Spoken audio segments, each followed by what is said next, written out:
Hi, I'm Rebecca Hannan. I'm joining Tam on the podcast 50/50. I'm a workplace mental health and wellbeing strategist. I help organisations put a mental health and wellbeing strategy in place to keep their people safe, happy and well at work. Welcome back to 50/50. I'm really happy and delighted to have Rebecca Hannan with me today. Hello. Hello, I'm delighted to be here. As you were arriving today, we were talking about the whirlwind of your last 2 weeks, right? Yeah. Like you really haven't even come into land and you're not even at home yet. You'll be there later today. Yeah. And I was congratulating you on your receiving your certificate for your degree in psychology. Yeah, thank you. How cool's that? Yeah, it's pretty cool. Yeah. Both you and your wife put a post on LinkedIn and I found her one really touching, never having met her, the sort of love and congratulations that she sent you as a part of your journey together, right? It must be really nice to have had that in amongst it all. Yeah.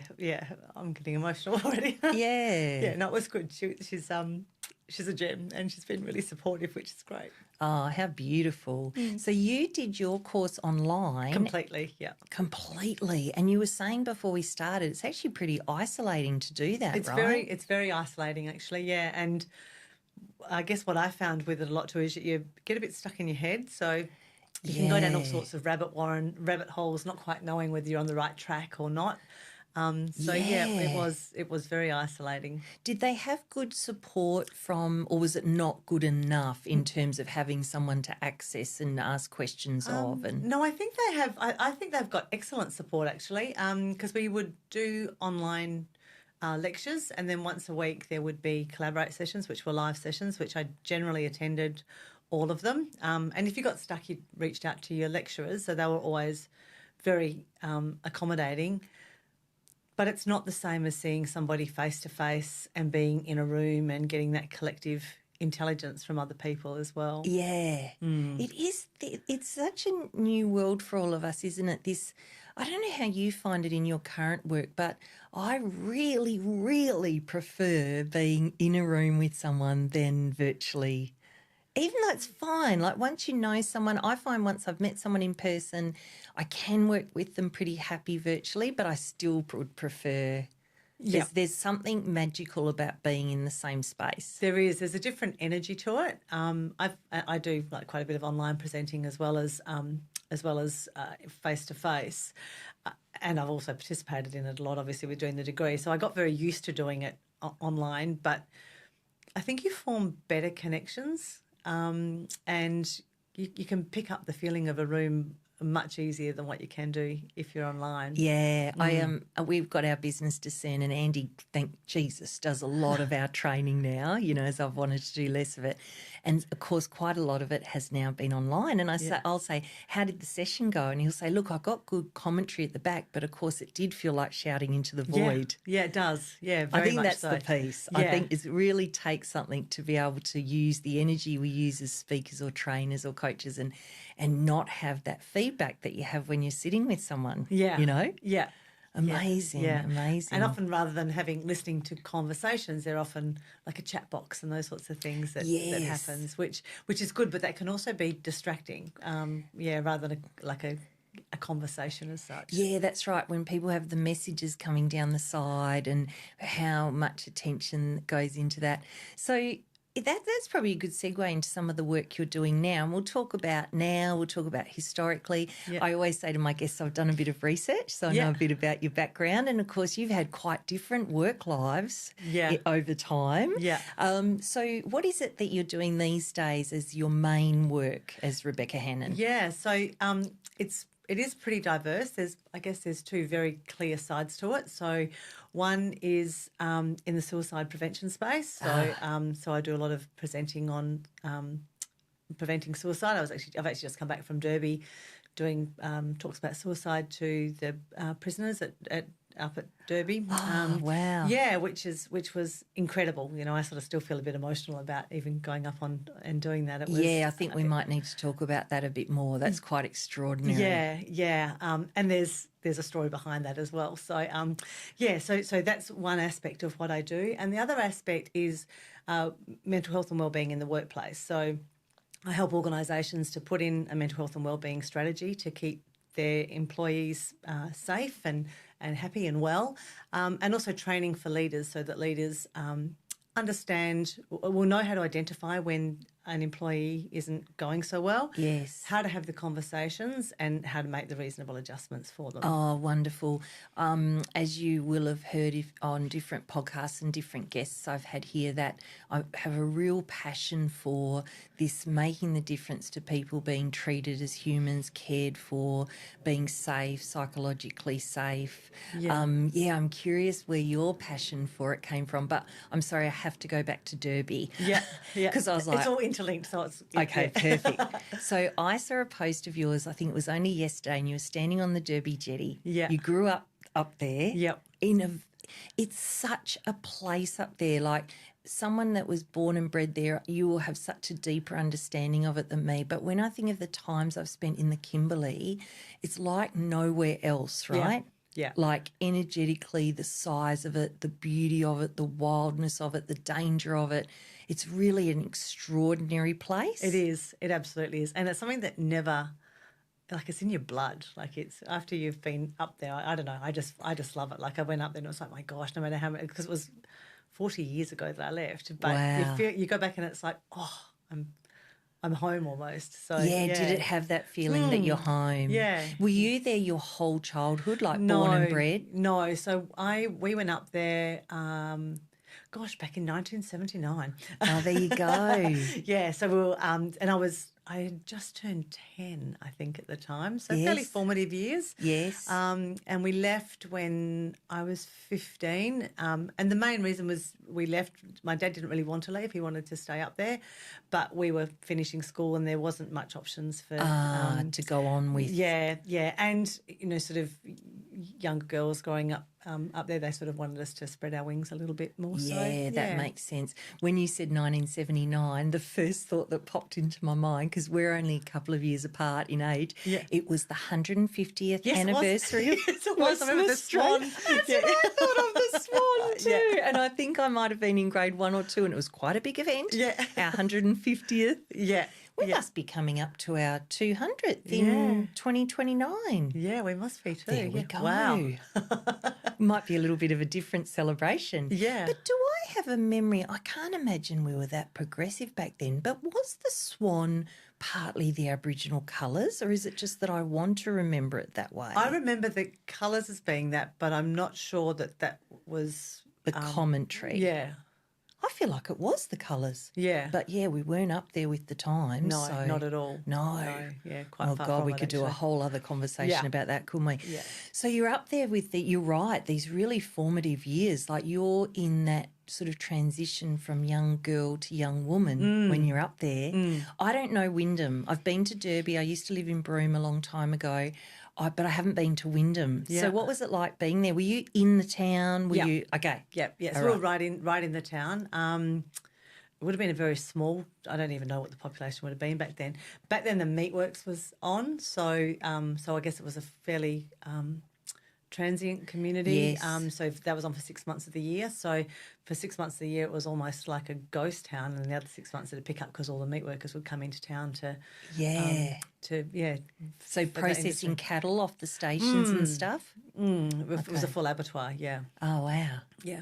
And one of our school excursions was to that, which traumatised many of the young girls at that particular time. We all went vegetarian for quite a while afterwards. I can imagine because, all of the rest of us just pretended the meat was born in the plastic packet. No, you saw everything from start to finish. Oh, wow. Yeah. Very real. Yeah.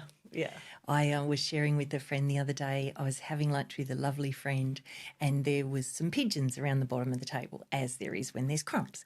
This one pigeon looked very bad. He had very messy, or she had very messy feathers, had a little bit of tufted down at the top of her head, which made her look worse. She looked kind of ridiculous. I felt for her. Anyway, because we were there for a while and I was watching her for a while, I realised that she had like cotton that you sew with, but wrapped all around her feet. Oh, no. So one foot totally bound, but then connected to the other foot. And so all her little... I don't know what you call bird toes. One of my friends said they're called claws, but there's that whole bit before the Anyway. Yeah. So she's hobbling around. Anyway, I say to my friend, that pigeon is tied up with string. So I thought, there's no way this bird's going to let me get it. But it did. It let me pick it up and I held onto it tight, and my friend got some scissors and we cut off all the string apart from one toe where it had been so wound around that the toe was black. Oh, goodness. And we thought, we'll leave the string on, and then if the toe drops off, hopefully. Anyway, and then we fed her a lot of food, and when we left, she was sitting in the sun kind of blinking and probably trying to recover from the trauma of the string, the trauma of us having had her food. So we were just really hoping she would survive. And I said, well, at least if she dies, she's had this last experience of love. Freedom and joy and love. Yeah. But the reason I'm telling that whole story is I eat meat. Yeah. So... in a different on a different restaurant night, I could eat pigeon if I was feeling. And I'm like, and this bogan guy walked past, really nice fella. He goes, ladies, you've restored my faith in humanity. And I thought two things: one, you poor beggar that you needed your faith restored in humanity, and two, I eat these birds, or the equivalent, So we called her Pinky because we thought it was better than Black Toe. Yeah. And we said to the waitress, keep an eye on Pinky for us. And I'm like, yeah, and I'll be eating Pinky tomorrow. Isn't life grand? Isn't it? Full circle. I said to a friend who was vegetarian yesterday, I was telling her the story because it was such a joyous moment for me and my friend. And I said I was laughing about the meat thing. She said, yeah, I'm a bit like, she said, I think a lot of vegetarians have that feeling you had, but just stronger. They're more committed to it, Yeah.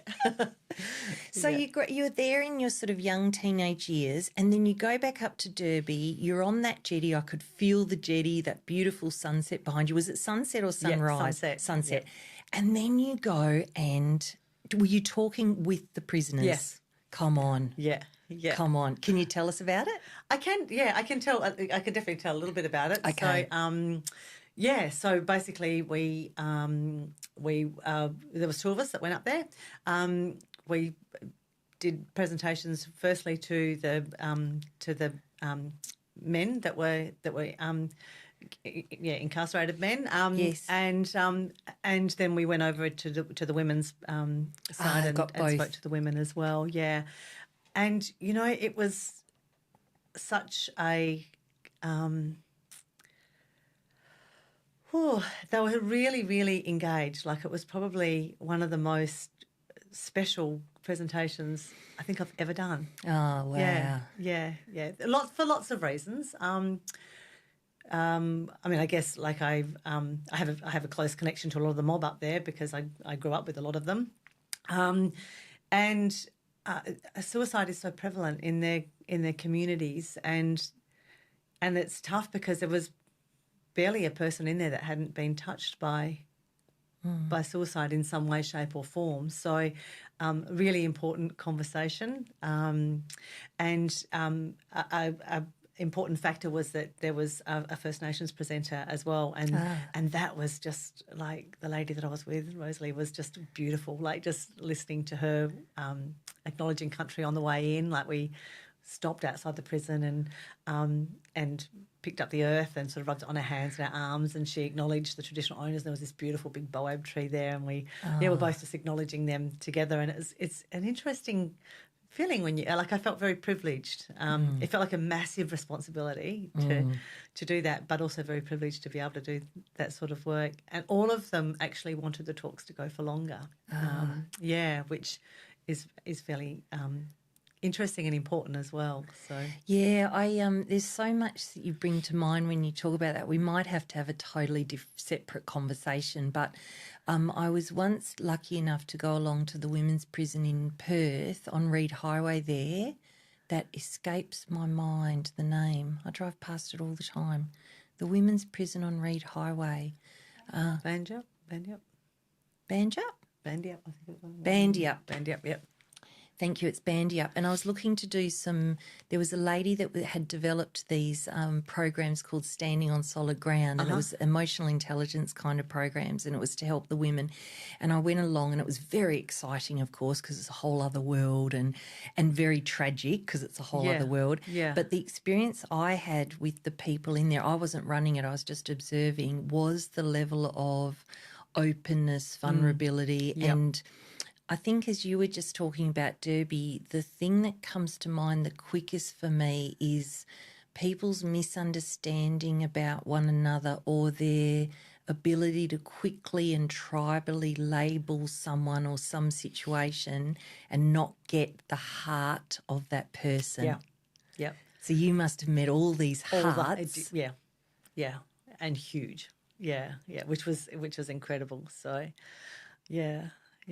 There's something about, I don't know how it's going to work, but there is something about human beings having more empathetic and kind understanding of one another that'll be the thing that changes us for the better. I agree. Yeah. There's people too quick to judge, too quick to label. And then there's no connection, and there's only pain, and there is something so important in each of us that are able to do something better than that, to keep doing that, and then try and help other people to access that ability, so everything softens, right? Yeah. Like even with the new Pope coming in. So, because of course I was brought up Catholic, and the church has this real, couldn't be more mixed, right? And a lot of it extremely negative. And then Pope Francis, who I only know a little about, but was clearly trying to come from love, even from that doctrine and from, right? Then this new fellow's come in, and I just read a story about him this morning that a clever lady where I live shared. So he was, he's from Chicago, and he worked and has worked mainly in Peru as a missionary and then as a Catholic priest cardinal, right? Yeah. And I read the piece that someone from I don't actually think it was a Peruvian native piece, I think it was an American native piece, talked about the negative impact of missionaries and talked about this Pope being not only responsible for the warmth of care, but also the recognition that an Indigenous or native belief system process is not one to be overtaken by another. Yes, I agree. So this comment was, you can't just be loving from your doctrine. You need to let us have our own doctrine and be respectful of that. Yeah, I agree. I think it's important. Something really interesting I learnt when I was doing my degree is that the Western world only makes up like 5% of the population, and there's so many other cultures out there that have so many rich and beautiful elements to what they do. Our way is not the only way.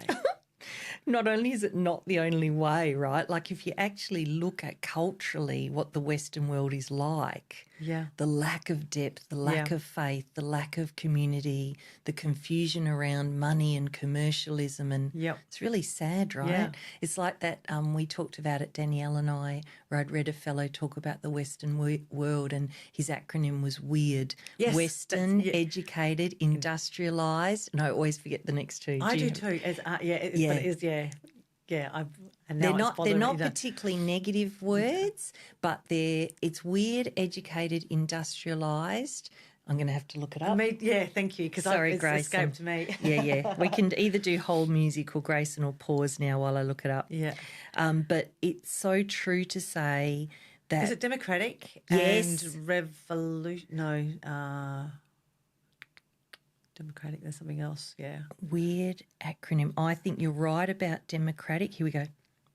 Western, educated, industrialised, rich and democratic. That's probably why I want to forget that bit. I think so I'm too. uncomfortable with it. I think so too. I agree. I don't know what the R is. It's interesting that we don't know what the R is. I have no idea. We're democratic, wonderful. So... it reminds me of one of my favourite TED Talks, Sean Acor. Have you ever seen it? Oh, it's so wonderful. It's only 10 minutes. He's hilariously funny, very good speaker. And he talks about, he says, in the Western world, we've pushed happiness over the cognitive horizon. I will be happy when I've achieved this, I've made this money. And, of course, it's not that we're intrinsically bad people. We have been corralled into this way of thinking where everything is commercial, money, status, materialistic, etc. And like you said, it's not only, it's such a powerful part of the world because of the money part, right? Yeah. So the rich that we both want to ignore, naturally, Interestingly. I don't know what you're talking about, it's like, so, you know, if we go back to you visiting Derby and then people's misunderstandings, look at the richness of that particular culture, us referring to 1979 and us both, you would have had a lot more education than me because of where you were. Yep. But our ignorance was beyond compare. My son has Yes. taught me a huge amount about Indigenous Australia. Yeah. And I've had to learn a huge amount as an adult. Yes. Because as a Same. child, I knew nothing. Yeah. You know what? I grew up there and I didn't either. And I learnt more about it in my first year at uni because we had to. It was a unit that we had to do, which was it's designed now. That was through Curtin University. Yes. To make sure that people entering the health professional system have cultural competence. And I actually felt immense shame of the fact that I've lived here all my life. I grew up in the Kimberleys, and there was so little that I knew. Like I really felt, very. I've had the same, and I've made mistakes, really bad mistakes at times, and through ignorance. Yeah. I went to the Australian Independent Schools Association conference, I think it was last year, and a well-known elder from Perth was invited to do the Welcome to Country. Yeah. And he stood up and said, "This is the first time I've done the welcome since the no vote," because, of course, the devastation of that. And for me, it was a real expression of ignorance, disinterest and fear. Yep.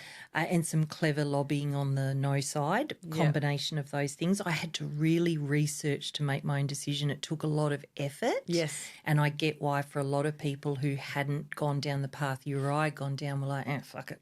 Yeah. I'll just say, no, it's easier. Yes. I don't want to risk it. Yes. Thoughtless, you know. Yeah. Not bad people, but a bad decision based on ignorance, right? Yeah. Anyway, And privilege. And privilege. Yeah. What am I worried about? Yeah. Yeah. I'm rich. Yeah. So this guy stood up and said, "Listen, this is the first time I've been willing to do a welcome to country, but I would say," he said, "if you're going to do a welcome to country, actually do a welcome to country." He said, "I feel," he didn't use these words, but what I got from him was, "I'm nauseated by whiteys basically saying, welcome, we acknowledge that it means nothing," right? Yeah. People stick it on the front of meetings. They'll often, what's the words? Hang on, I've got to read this thing. It's much worse actually than not doing it. Well, you do more damage than good if there's no heart behind it. Yeah. Yeah. Yeah. This is too big a topic. We could have a whole other conversation, but thank you for talking to me about it. And I can only imagine what it was for you. But that was, when was it? Yesterday or the day before? Yesterday. Oh, come on. Yeah. Thanks it for being yesterday. here. Yeah. Thank you. Thank you. Yeah.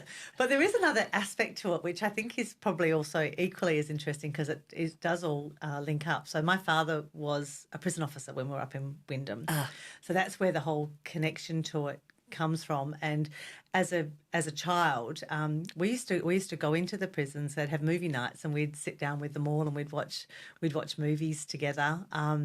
Part of the time up there was when we were up there, we'd often have. I don't like calling them prisoners. I don't know quite what else to say. But the people that were inside would often come to our house and do different, because part of it was going around learning how different skills within the white community, mowing lawns and tending to gardens and those sorts of things. Yeah. So we'd always make sure we took out, I remember always making these big jugs of green cordial and ice blocks for them and biscuits, so that they had these little treats when they came, when they came over. So, so it just felt when the opportunity came up, I just couldn't knock it back. There was something in me that I answered yes before I actually even gave it any thought. It was like I have to do this. So. Yeah, because I totally get what you say when it felt like a privilege, because it was a revisiting, it was a reconnecting, but also what could you provide from your heart for these people that you knew were fundamentally good people, right? Yeah. Like they're actually good people that have done whatever they've done for whatever reason. And most people up there in there for really petty crimes too. Yeah, So, that's yeah. right. Yeah. You know, one of the things that I've found really difficult is a friend of a friend works as a guard in Albany Prison, and I'm actively concerned about, I'll say they, to not specify their gender, Yeah. I'm actively concerned about their attitude towards Indigenous people. Having had a brief conversation, I thought, wow, if you were the guard and I was, and of course a big percentage is Indigenous. Yes. But I said to them at the time, I said, oh, is there men and women? And they said, no, the women are in Bandyup.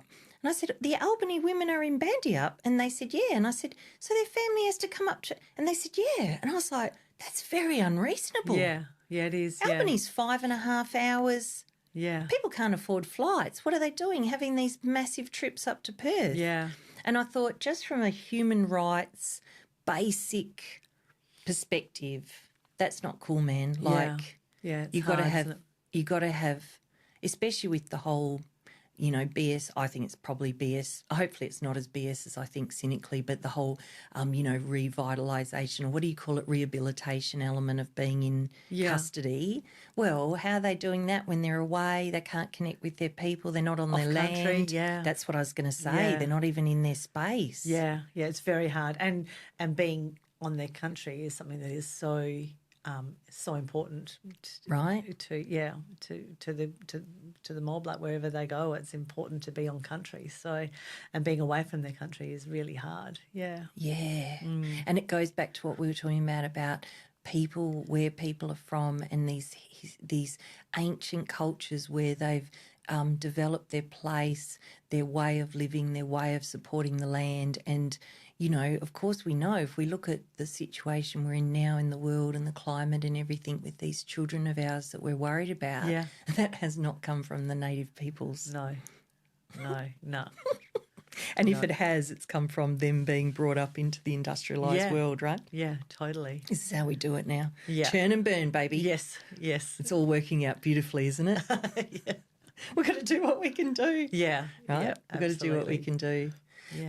But that space that you've moved into, because I'm so passionate, it's very easy for me to understand why you're doing the work you're doing. Yeah. But I'm also very grateful that you're doing it, because the feet on the ground, talking to people, having people understand how to make others feel safe and cared for and well. And I've talked about on here, you know, I've met so many people suffering from not being looked after at work, not feeling safe to talk to anyone, not being able to just be human and vulnerable and weak in, you know, quotations. Yeah.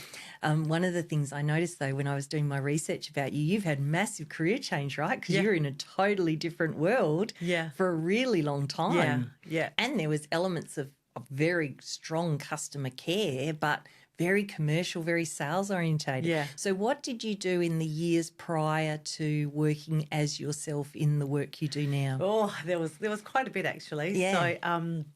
So I originally started off in. I've always had a health and wellness background. So I had a boutique group fitness and personal training business in 2008 when the GFC hit. That collapsed, and so my partner and I, we both had a real estate company. So I left my little passion, kicking and screaming, and went into real estate. I was in real estate for a decade. Wow.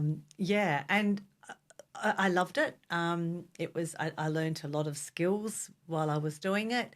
I enjoyed the work with the people and everything that I did, but it wasn't my calling in life. I guess after I separated from my husband, which is again another whole different story, he left the country, and so raising the kids in a small community, there was limits to what I could do to earn a good living. Yeah. Yeah. So real estate was it until the kids left home, and and then once they left home, it gave me a chance to stop and go, oh, hang on, actually, what is it that I really want to do? Right. So, so from there, it's kind of been a little bit of a journey, a big journey. Yeah. And it's kind of been evolving, you know, I guess, because it's hard to narrow down and look at narrow down to your niche of going, okay, what is it that I really want to specialise in? Where do I want to go? And it made me sit back and think of all of my experience. And there were some incredible coaches that I had along the way that helped me to drill down into that and pull on the different experiences that I've had in life. And here I am doing what I'm doing now. Yeah, so, right.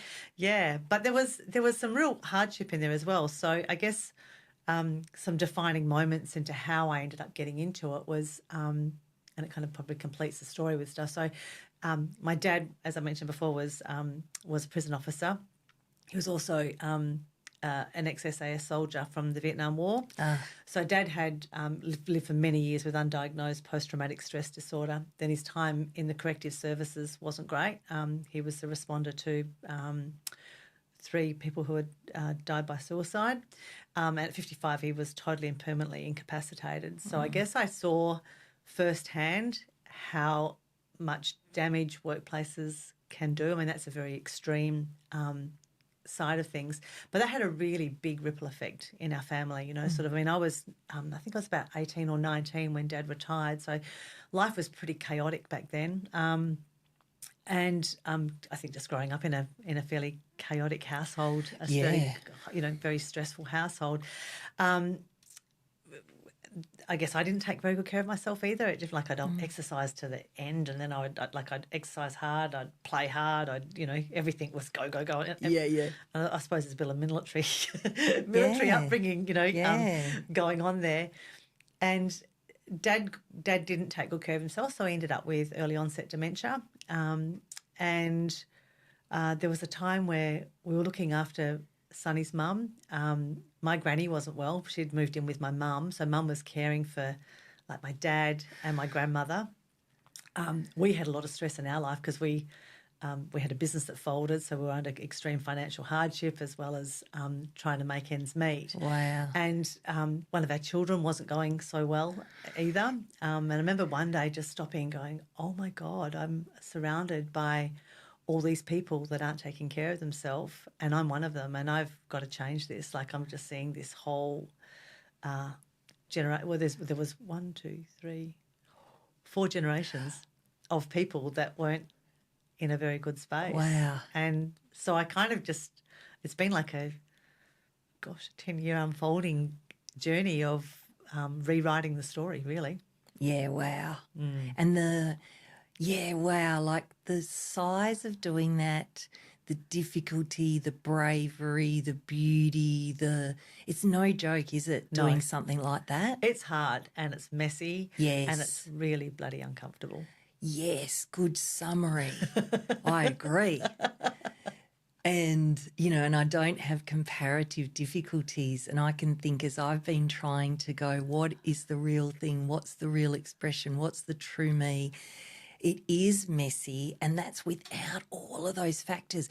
But what I think's amazing is you went, hang on, this is happening all around me. I'm part of this story. I'm going to be the catalyst. I'm going to have to make a change, right? Yeah.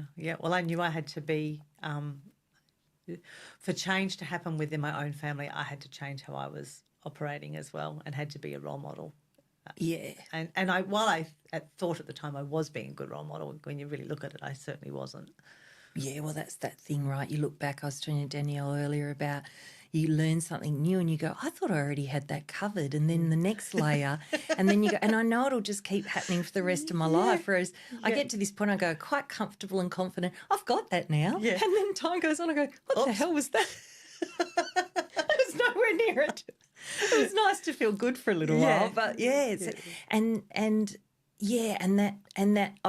am very much a believer. As much as I haven't been great at applying it to myself, I do think people are always doing their best. Their best with what they've got at right? the time. Yeah, always. There's a thing that they talk about with people misbehaving. When you know better, you do better, right? Yeah. And I think you can't use that as an excuse for all behaviours, but I also agree that when you know better, you do better, because you don't realise sometimes your level of ignorance until you don't have that, right? Yeah. But when we very first started this conversation and I talked about Sunny's post, you got instantly emotional, and I wanted to revisit it because Sunny was part of this whole time, right? And then she And then when she did her post about you on LinkedIn, and I was like, wow, this relationship, man, like this support for one another. And I can see it's making you emotional I know, it straight is. again. I was like, oh my gosh, we're going there again. Okay. Are you comfortable I with am. being emotional? I'm totally comfortable with being emotional. So tell it's a me, human experience. It's that's good. right. And it's actually when I think about people I've had on here, the people that have been willing to say what's true for them and be a little bit vulnerable, it has the best impact on other people because it's real. Yeah. So those tears, are they happy tears? Yeah. Okay. And what is in your mind as they come up? Like, what is it that's bringing the emotion up? I think having somebody in your life that supports you through all your messiness, all your craziness, all your wild ideas, where and is just unwaveringly there. So it's and for us it's been tough, So our kids were teenagers when I decided to. I can't even say decided to come out because that wasn't it. I met Sonny, and we meet people and we fall in love. Like it wasn't, but that was a really tough time. Most relationships would never have survived it. We had 3 kids that were dealing with the fact that their mother had left their father. So we're in a small town, we're in a same-sex relationship, and then Dad leaves the country, and look, if I was Sunny, I would have packed my bags and left within the first month. I would have gone, no, I haven't signed up for this. Like, I just don't think I've got that resilience. I just don't. Like, I'm a pretty resilient person, but I just don't know that I could have done it. But she did. She did, and you have to give undying credit for that. Like it's for sure we could give her credit. I don't even think that's a word for it. But yes, absolutely, there was something about her. But the thing about it must have been you. Yeah, I guess so. Yeah. We're a really good match for each other. We get on really well. We support each other through thick and thin.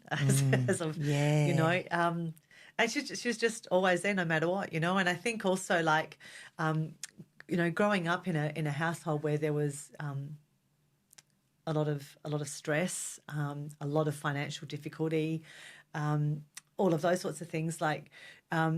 As a child, you just didn't want to place any more, and I still did anyway, because that's just who I am. But you didn't want to place more financial stress or burdens on your parents, and all the way through my degree, I would have anxiety about, oh gosh, because it impacted my ability to earn as much as what I normally do because I took time out to do it. But I'd have anxiety about placing financial pressure, and she was like, "But we've got this. Like we're fine. There's no issues. Just that." Whereas if I didn't have that, I probably wouldn't have gone through with it. I didn't want to go to the graduation because it felt indulgent to go to it. Yes, and just stuff like that. That's just. The things that it's difficult to that's also part of what shaped me as a person. So overcoming that is hard. Yeah. Everything you're saying makes sense. So a few things spring to mind. Have you ever heard the saying? It was actually the very beautiful Scottish comedian Danny Boy. He was on stage many, many years ago, and he said, "My grandma said to me, what's meant for you will never go by you." My grandmother used to always say that. I love that saying. Always says that. Yeah. I used to use it when I was lonely and sad and single, and I used to go, "What's meant for me will never go by me," right? Yeah.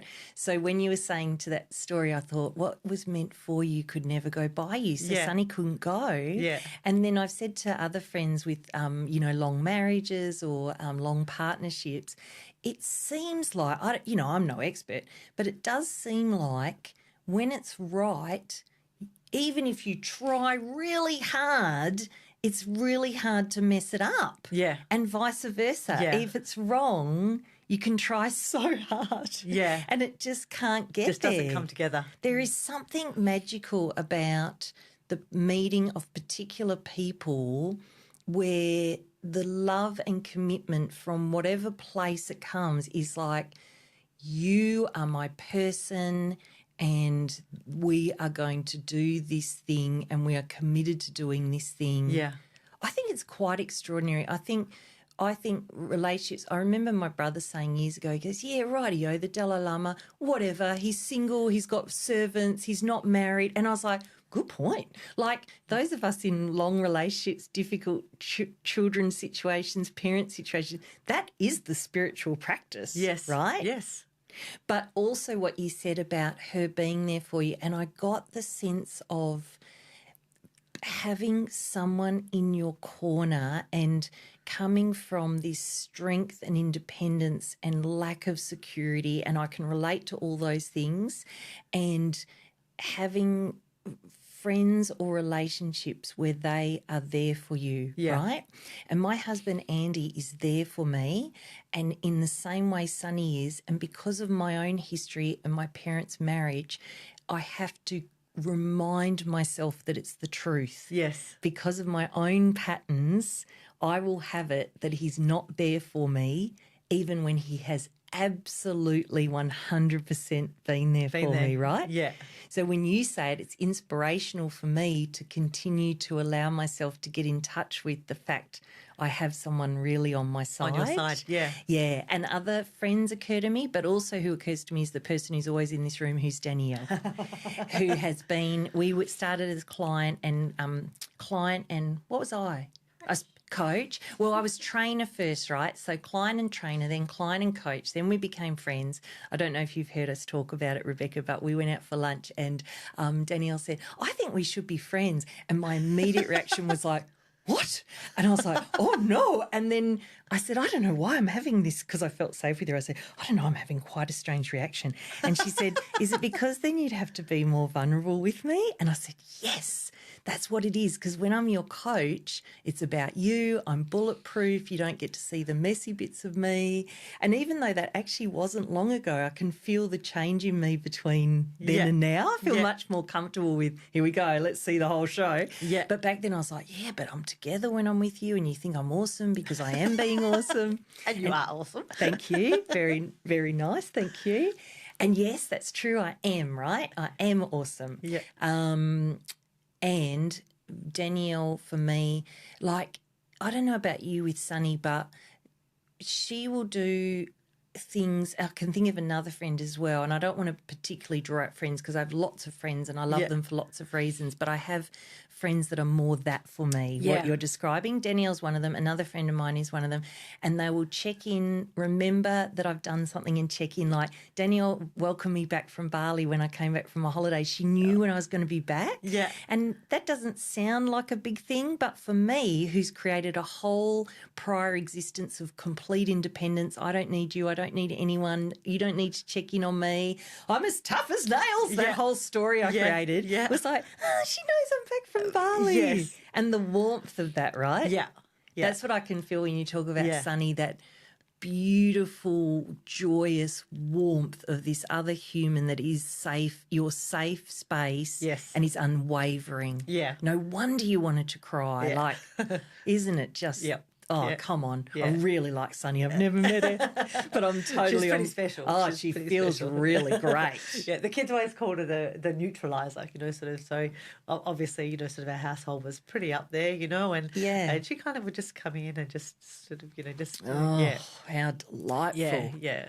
That sounds really good. Yeah. That sounds really, really nice. Yeah. Oh, how lovely. Yeah. So, look, there's so much more we can talk about. We might have to meet again because I feel like we could really get into some good stuff. And I feel like we have today. Now, what is it that we could talk about that we haven't already? Have we talked enough about what you're doing at the moment, what's next for you, what kind of work you'd like people to know that you're most interested in? What haven't we covered that you feel like, I'd like to talk about this bit that I haven't?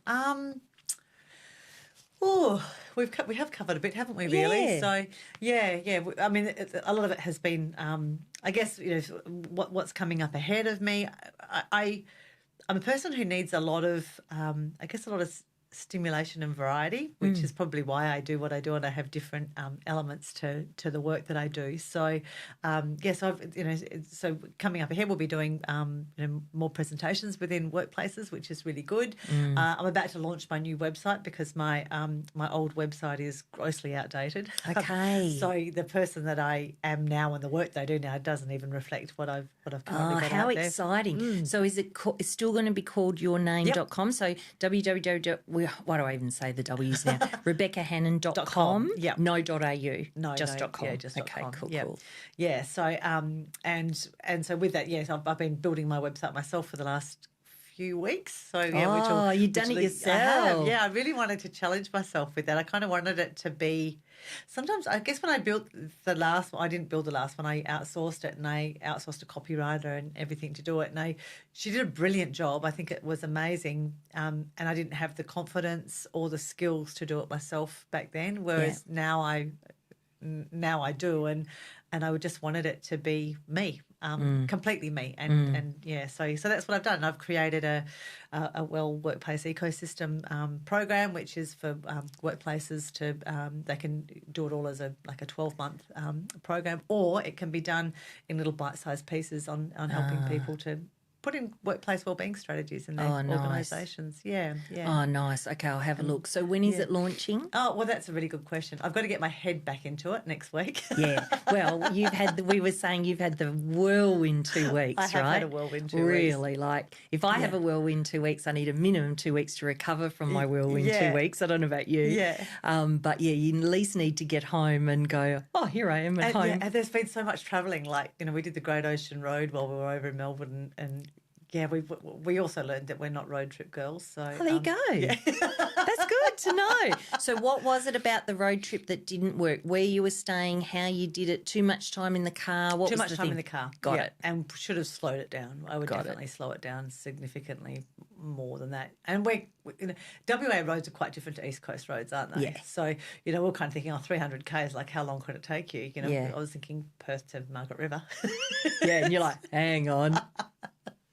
Nothing. And even though we spent a long time looking at it online, checking things out, we're just like, it just couldn't be that slow. Like, no, why does Google say 6 hours, 200 Ks? Have you ever been to New Zealand? No. So the South Island of New Zealand, everything is true that people say. So people said to me, you'll turn a corner and gasp at the beauty. I was like, let's not get carried away. Absolutely correct. It's extraordinary, particularly when you're from this wide brown flat land, right? Yeah. But when the Google says 100 Ks is 7 hours, they absolutely mean it because you're going to go over 3 mountains and 50 hairpin turns. Yeah. Yeah, it's they're not mucking around over there. Yeah. So you've done a lot of travel and it's all been happening, and then you're going to have a little rest, but not really for long because you've got presentations coming up. I have. Yeah, I have. Yeah, there's 5 in the next month, which is great. Really exciting. Nice. Yeah. Do you feel like you said it's been a winding and difficult journey going, what is it that I want to do? Do you feel like you're there? Do you feel like you're almost there? Do you feel like you're close? Or is it like, this is it, baby? Are we ever there? Oh, God. I was hoping your answer would be yes. I believe that I am, but I believe it will possibly also be evolving. So, because there's something else that's really exciting that I'm about to do too. We're about to launch a product. I've been working on it with a couple of other girls for nearly 12 months now, which is to help organisations to support women through menopause, because we've all had such a terrible time with menopause that we've decided there's got to be a better way. Workplaces have got to do better. So, so that's also next on the horizon as well. All right, you can come back if you want to and talk about that, because, of course, I'm fascinated. I'm always talking about my hormones on here. Yeah. That thing you said was so interesting. It's so useful for me when you go, are we ever done? It makes me realise, even though I'm aware of the ongoing winding nature of life, I'm always hopeful to get there, right? Yeah. Always hopeful to get there. So as I do my own winding road at the moment, it seems to get closer to the true thing, And when you said, are we ever there, I was like, oh, no, my old chestnut. Yeah. But I thought I'd neatly get to Packaged it up with the bow. No.